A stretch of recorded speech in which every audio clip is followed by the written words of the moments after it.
بسم الله الرحمن الرحيم ياسين والقرآن الحكيم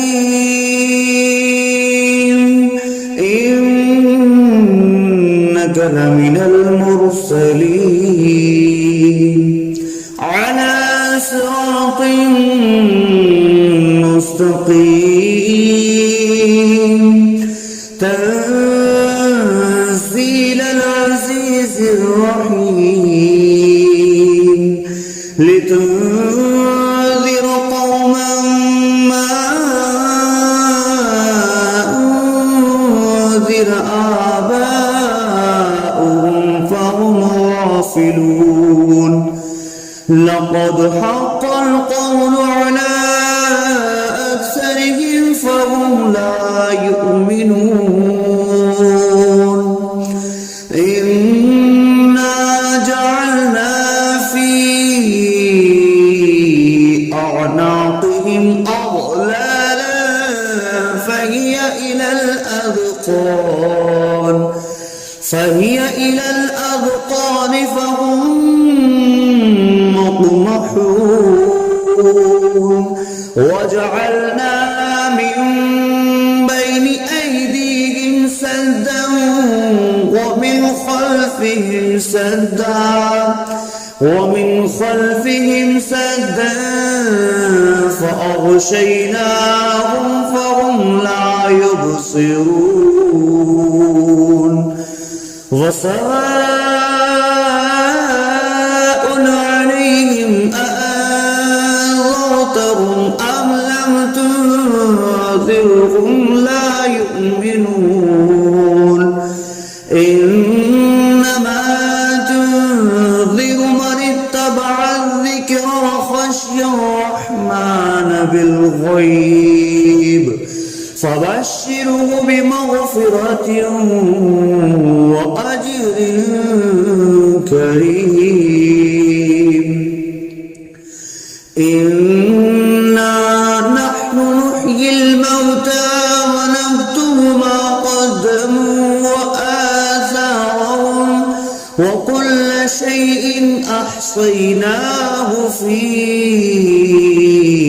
إمام مبين واضرب لهم مثلا أصحاب القرية إذ جاءها المرسلون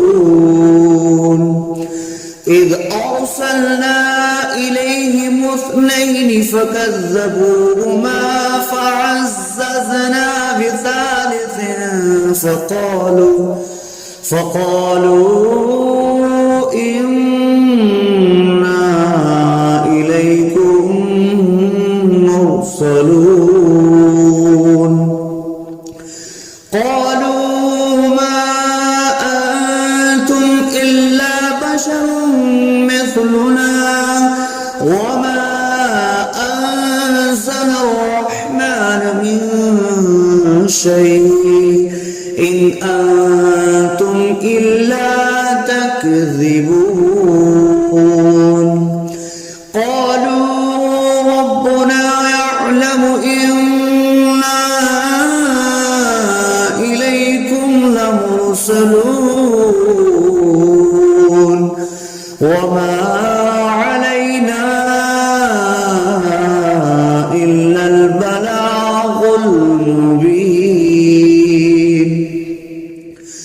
قالوا إنا تطيرنا بكم لئن لم تنتهوا لنرجمنكم وليمسنكم منا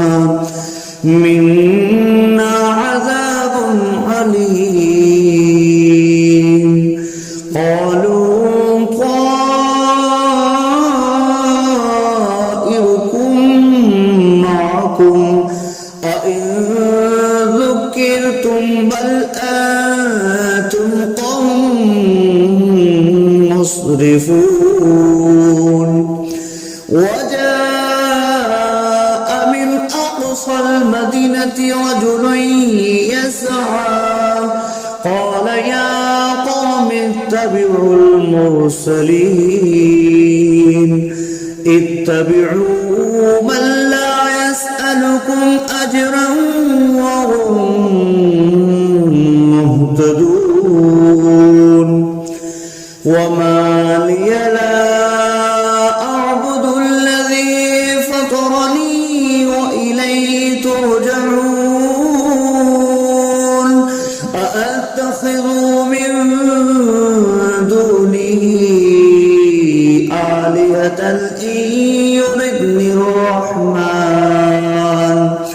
إن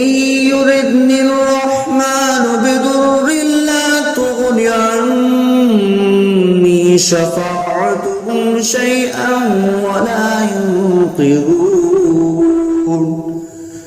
إني إذا لفي ضلال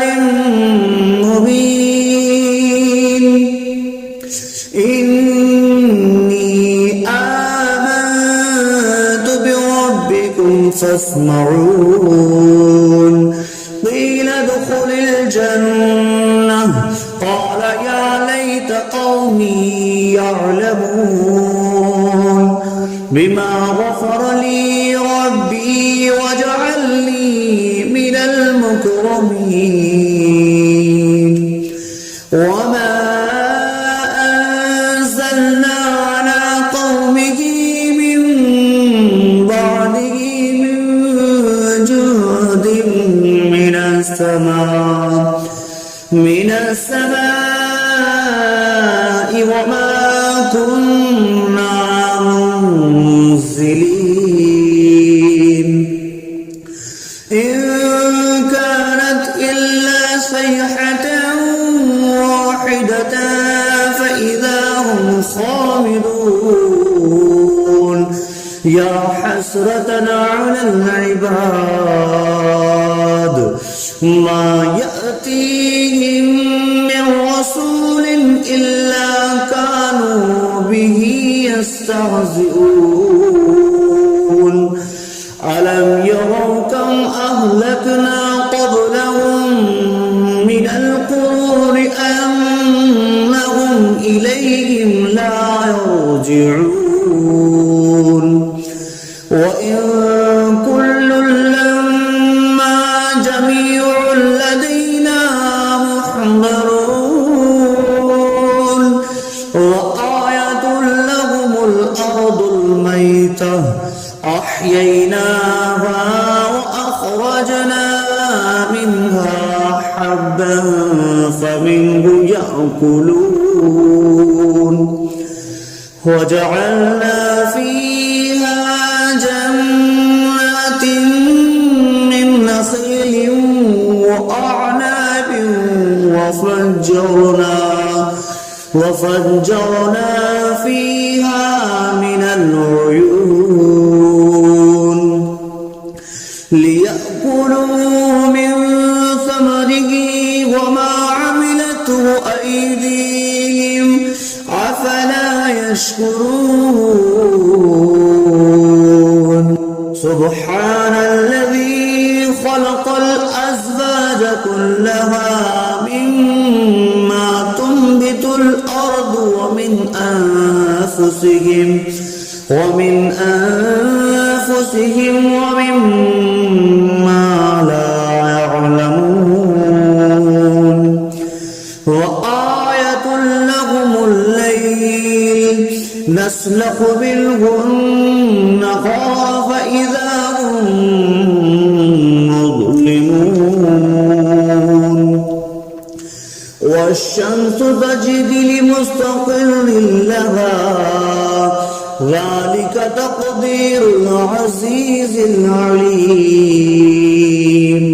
والقمر قدرناه منازل حتى عاد كالأرجون القديم لا الشمس ينبغي لها أن تدرك الكمال الليل سابق النهار وكل في فلق يسبحون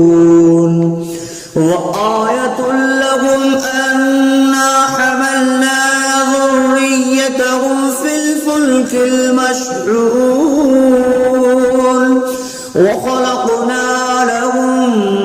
من مثله ما يركبون وإن نشأ نغرقهم فلا صريخ لهم ولا هم ينقذون إلا رحمة منا ومتاعا إلى حين وإذا قيل لهم اتقوا ما بين أيديكم وما خلفكم لعلكم ترحمون وما تأتيهم من آية من آيات ربهم إلا كانوا عنها معرضين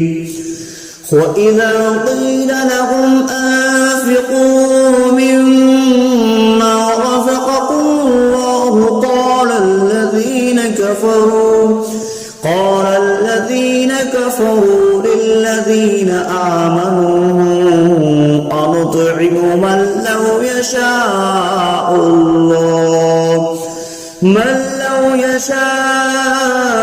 الله أطعمه إن أنتم إلا في ضلال مبين ويقولون متى هذا البعد إن كنتم صادقين ما ينظرون إلا صيحة واحدة تأخذهم وهم يخصمون فلا يستطيعون توصية ولا إلى أهلهم يرجعون ونفخ في الصور فإذا هم من الأجداث إلى ربهم ينسلون قالوا يا ويلنا من بعثنا من مرقدنا هذا ما وعد الرحمن وصدق المرسلون إن كانت إلا صيحة واحدة فإذا هم جميع لدينا محضرون فاليوم لا تظلم نفس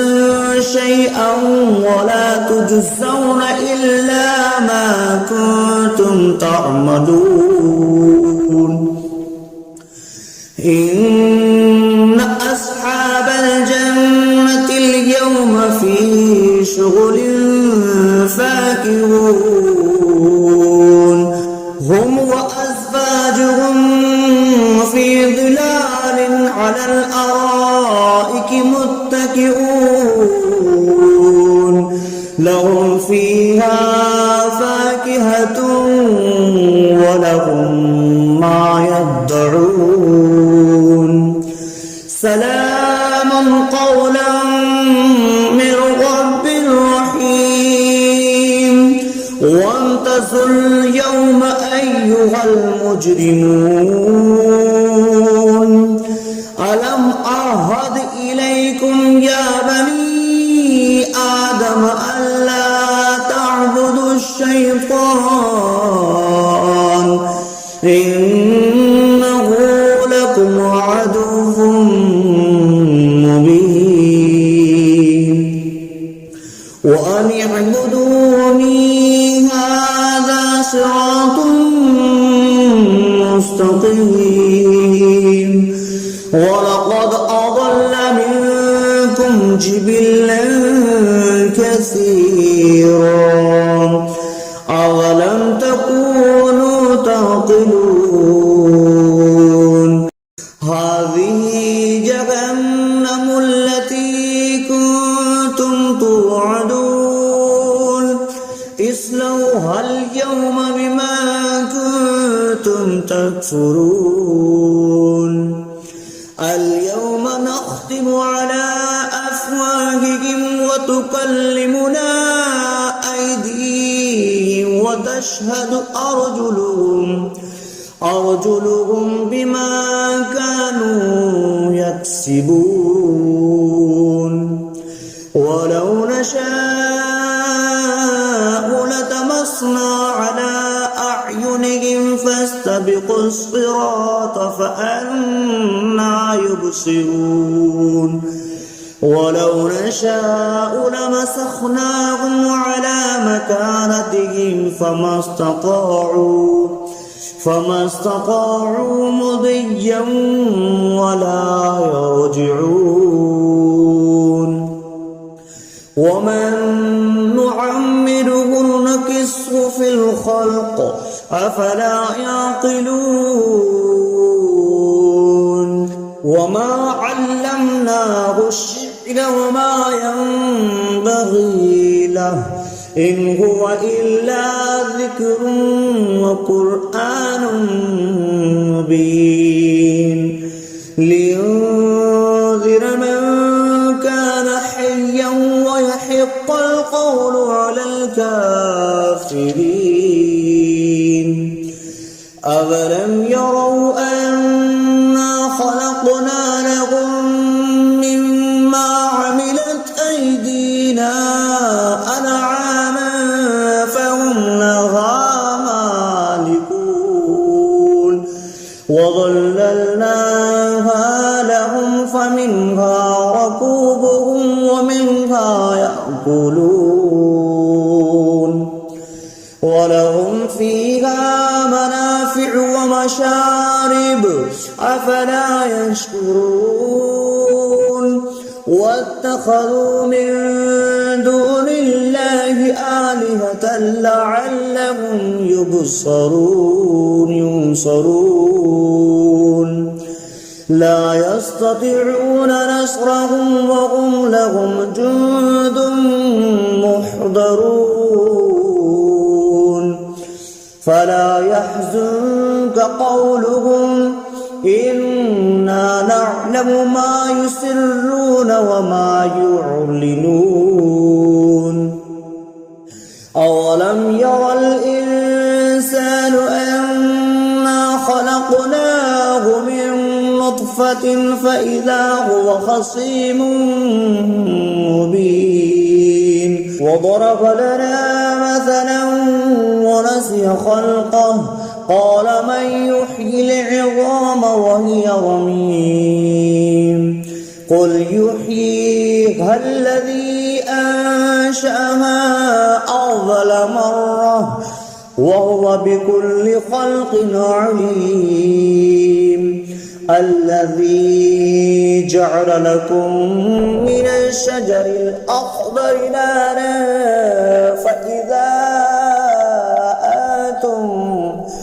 فإذا أنتم منه توقدون أوليس الذي خلق السماوات والأرض بقادر على أن يخلق مثلهم بلى وهو الخلاق العليم إنما أمره إذا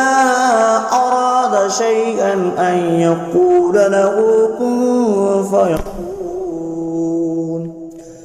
فسبحان الذي بيده ملكوت كل شيء وإليه ترجعون بسم الله الرحمن الرحيم الرحمن علم القرآن خلق الإنسان علمه البيان الشمس والقمر بحسبان والنجم والشجر يسجدان والسماء رفعها ووضع الميزان ألا تطغوا في الميزان وأقيموا الوزن بالقسط ولا تخسروا الميزان والأرض وضعها للأنام فيها فاكهة والنخل ذات الأكمام والحب ذو العصف والريحان فبأي آلاء ربكما تكذبان خلق الإنسان من صلصال كالفخار وخلق الجان من مارج من نار فبأي آلاء ربكما تكذبان رب المشرقين ورب المغربين فبأي آلاء ربكما تكذبان مرج البحرين يلتقيان بينهما برزخ لا يبغيان فبأي آلاء ربكما تكذبان يخرج منهما اللؤلؤ والمرجان فبأي آلاء ربكما تكذبان وله الجوار المنشآت في البحر كالأعلام فبأي آلاء ربكما تكذبان كل من عليها فان ويبقى وجه ربك ذو الجلال والإكرام فبأي آلاء ربكما تكذبان يسأله ما في السماوات والأرض كل يوم هو في شأن فبأي آلاء ربكما تكذبان سنفرغ لكم أيها الثقلان فبأي آلاء ربكما تكذبان يا معشر الجن والإنس إن استطعتم أن تنفذوا من أقطار السماوات والأرض فانفذوا لا تنفذون إلا بسلطان فبأي آلاء ربكما تكذبان يرسل عليكما شواظ من نار ونحاس فلا تنتصران فبأي آلاء ربكما تكذبان فإذا انشقت السماء فكانت وردة كالدهان فبأي آلاء ربكما تكذبان فيومئذ لا يسأل عن ذنبه إنس ولا جان فبأي آلاء ربكما تكذبان يعرف المجرمون بسيماهم فيؤخذ بالنواسي والأقدام فبأي آلاء ربكما تكذبان هذه جهنم التي يكذب بها المجرمون يطوفون بينها وبين حميم آن فبأي آلاء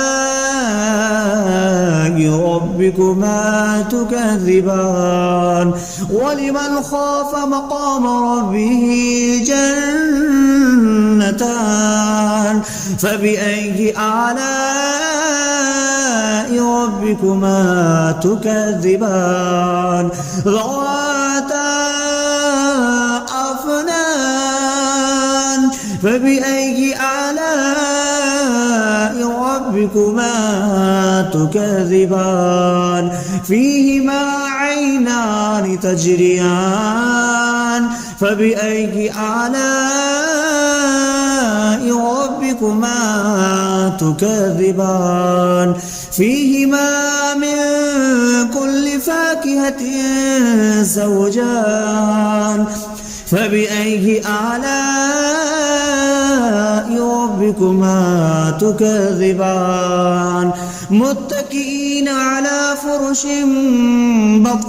بطائنها من استبرق وجنى الجنتين دان فبأي آلاء ربكما تكذبان فيهن قاصرات الطرف لم يطمثهن إنس